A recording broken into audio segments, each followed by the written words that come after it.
ओम नमो भगवते वासुदेवाय। नारद जी ने हरिद्वार के आनंद नामक घाट पर भक्ति और उसके पुत्र ज्ञान वैराग्य के उत्थान के लिए सनत कुमार चारों ऋषियों की आज्ञा के अनुसार श्रीमद् भागवत कथा का आयोजन किया। वहां भक्तों के हृदय में अलौकिक भक्ति का प्रादुर्भाव हुआ देख स्वयं नारायण भी अपना धाम छोड़कर पधारे। उनके गले में वनमाला शोभा पा रही थी। श्री अंग सजल जल के समान श्याम वर्ण था। उस पर मनोहर पीतांबर सुशोभित था। कटी प्रदेश करधनियों की लड़ियों से सुशोभित था। सिर पर मुकुट की लटक और कानों में मकराकार कुंडल की झलक देखते ही बनती थी। उनकी लंबी लंबी चार भुजाएं, प्रत्येक में शंख, चक्र, गदा और पद्म धारण किए हुए थे। उनके केश गहरे नीले रंग के थे। उनकी प्रत्येक भुजा में क्रमशः बाजूबंद सोने के कंगन और बहुमूल्य अंगूठियां शोभा पा रही थी। गले में कौस्तुभ मणि धारण किए हुए थे। हृदय पर सुनहरी रेखा के रूप में लक्ष्मी जी विराजमान थी।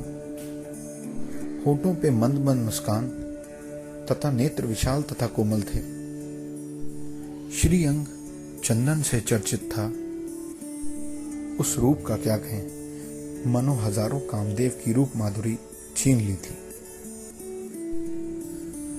प्रभु के प्रकट होते ही चारों दिशाएं जय जयकार से गूंज उठी। सब ओर अबीर गुलाल और पुष्पों की वर्षा और शंख ध्वनि होने लगी। वहां बैठे लोगों को अपनी देह गेह की सुध ना रही। ऐसी तन्मयता देखकर नारद जी कहने लगे, आज मैंने सप्ताह श्रवण की अलौकिक महिमा देखी। यहां बड़े बड़े मूर्ख, दुष्ट और पशु पक्षी भी हैं। वे भी श्रीमद् भागवत के सप्ताह श्रवण से निष्पाप हो गए। हे सनत कुमार, कृपया यह तो बताइए, इस कथा रूप सप्ताह यज्ञ के द्वारा कौन कौन लोग पवित्र हो जाते हैं? सनकादि कहते हैं, जो लोग सदा तरह तरह के पाप किया करते हैं, निरंतर दुराचार में ही तत्पर रहते हैं और उल्टे मार्गों पर चलते हैं, जो क्रोधाग्नि में जलते रहने वाले कुटिल और कामपरायण हैं, वे भी इस कलयुग में सप्ताह यज्ञ से पवित्र हो जाते हैं। सत्य से मुंह मोड़ चुके, माता पिता की निंदा करने वाले, तृष्णा के मारे व्याकुल,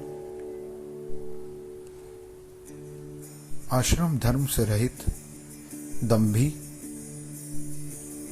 दूसरों की उन्नति देखकर कुढ़ने वाले और दूसरों को दुख देने वाले, वे भी कलयुग में सप्ताह यज्ञ से पवित्र हो जाते हैं। जो मदिरापान, ब्रह्म हत्या, स्वर्ण चोरी, गुरु स्त्री गमन और विश्वासघात, ये 5 महापाप करने वाले, छल, छद्म परायण, क्रूर, पिशाचों के समान निर्दयी, ब्राह्मणों के धन से पुष्ट होने वाले और व्यभिचारी हैं, वे भी कलयुग में। सनत कुमार कहते हैं, नारद जी आपको इस विषय में एक पूर्व काल की कथा सुनाते हैं। पूर्व काल में तुंगभद्रा नदी के तट पर एक सुंदर शहर बसा था। वहां आत्मदेव नाम के एक ब्राह्मण रहा करते थे। वे समस्त वेदों में निपुण थे और अपने ज्ञान के कारण सूर्य के समान तेजस्वी थे। वे धनी होने पर भी भिक्षाजीवी थे। उनकी पत्नी धुंधली स्वभाव से जिद्दी, क्रूर और दूसरों की भलाई बुराई में लगी रहती थी। वे पति पत्नी बड़े सुख से जीवन व्यतीत कर रहे थे,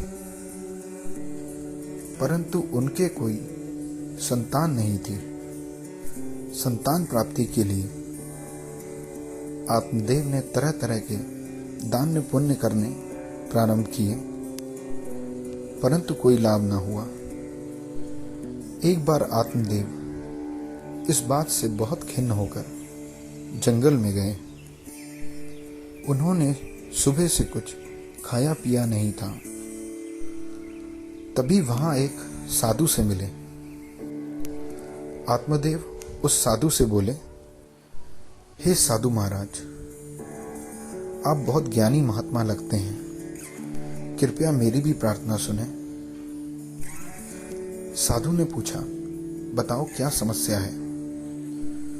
आत्मदेव ने अपनी संतान प्राप्ति की इच्छा साधु को बताई।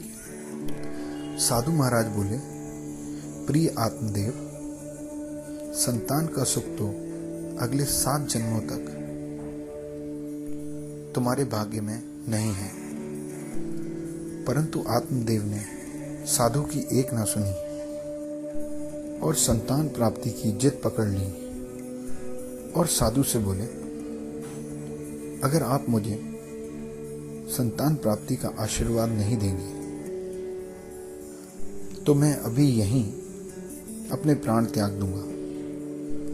आत्मदेव की जिद को देख साधु महाराज ने उसको एक फल दिया और बोले, इसको अपनी पत्नी को खिला देना। तुम्हारी पत्नी को अगले 1 वर्ष तक सत्य, दया, धर्म और दिन में 1 समय अन्न ग्रहण जैसे नियमों का पालन करना पड़ेगा। इससे तुम्हें जो संतान होगी वो बहुत दिव्य होगी। आत्मदेव ने ऐसा ही किया और वो फल लाकर अपनी पत्नी को दे दिया। पर उनकी पत्नी धुंधली को संतान प्राप्ति की कोई इच्छा नहीं थी। उसने सोचा, कौन संतान प्राप्ति के लिए प्रसव की पीड़ा सहेगा, और कहीं प्रसव टेढ़ा हो गया तो मृत्यु हो सकती है।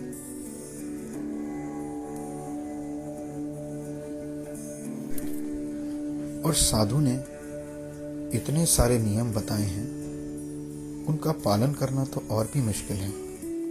यह सोचकर उसने अपनी बहन को बुलाया और यह सारा वृत्तांत उसे सुनाया। धुंधली की बहन बोली, मेरे पेट में बच्चा है, वो मैं तुझे दे दूंगी, बस तू मेरे पति को कुछ धन दे देना, और जब तक तू गर्भवती होने का नाटक करती रहना। धुंधली ने वैसा ही किया और उस फल की जांच करने के लिए जो साधु महाराज ने दिया था, अपनी गाय को खिला दिया। कुछ महीनों के बाद जब धुंधली की बहन को पुत्र हुआ तो उसने चुपचाप लाकर धुंधली को दे दिया। उस पुत्र का नाम धुंधकारी रखा गया। पुत्र प्राप्ति के सुख से आत्मदेव बहुत खुश था। उसने बहुत धूमधाम से बच्चे का नामकरण किया। इसके साथ जिस गाय को धुंधली ने फल खिलाया था, उसके भी एक पुत्र हुआ जो बहुत सुंदर और तेजस्वी था। उसका नाम गोकर्ण रखा। अब आत्मदेव की खुशी का कोई ठिकाना नहीं था और गांव वाले भी आत्मदेव की खुशी को देख के आश्चर्यचकित थे। धुंधकारी बड़ा होकर बहुत दुष्ट निकला। वो अपने माता पिता को मारता पीटता था, लोगों का धन और स्वर्ण छीनकर जान ले लेता था। वो चांडालों के समान जीवन जीता था। वैश्याओं के जाल में पड़कर उसने अपने माता पिता की सारी संपत्ति नष्ट कर दी और उन्हें घर से निकाल दिया। आत्मदेव के दूसरे पुत्र गोकर्ण जी बहुत आत्मसंतोषी, विरक्त और महात्मा थे। एक दिन जब तीर्थों में घूमकर वे अपने घर लौटे तो माता पिता की स्थिति को देखकर उन्हें बड़ा दुख हुआ और उनके कष्ट को देखते हुए उन्हें वैराग्य का उपदेश दिया। वे बोले, पिताजी, यह संसार असार है, यह अत्यंत दुख रूप और मोह में डालने वाला है। पुत्र किसका, धन किसका, स्नेहवान पुरुष तो रात दिन दीपक के समान जलता ही रहता है। सुख ना तो इंद्र को है, ना ही चक्रवर्ती राजा को ही। सुख है तो केवल विरक्त एकांत जीवी मुनि को। यह मेरा पुत्र है, इस अज्ञान को छोड़ दीजिए। मोह से नरक की प्राप्ति होती है। यह शरीर तो नष्ट होगा ही, इसलिए सब कुछ छोड़कर वन में चले जाइए। गोकर्ण की बात मानकर आत्मदेव ने वन में जाने का निर्णय लिया और गोकर्ण से पूछा कि पुत्र, मुझे वन में जाकर क्या करना चाहिए। गोकर्ण जी बोले, पिताजी, यह शरीर हड्डी, मांस और रुधिर का पिंड है। इसे आप मैं मानना छोड़ दीजिए और स्त्री पुरुष को कभी अपना न माने। इस संसार को क्षणभंगुर माने। इसको स्थायी समझकर मोह में ना पड़े। बस एकमात्र वैराग्य रसिक होकर भगवान की भक्ति में लगे रहें। इस प्रकार पुत्र की वाणी से प्रभावित होकर आत्मदेव वन में चले गए। वहां रात दिन भगवान की सेवा पूजा करने से और नियम पूर्वक श्रीमद् भागवत के 10वें स्कंद का पाठ करने से उन्होंने भगवान श्री कृष्ण को प्राप्त कर लिया।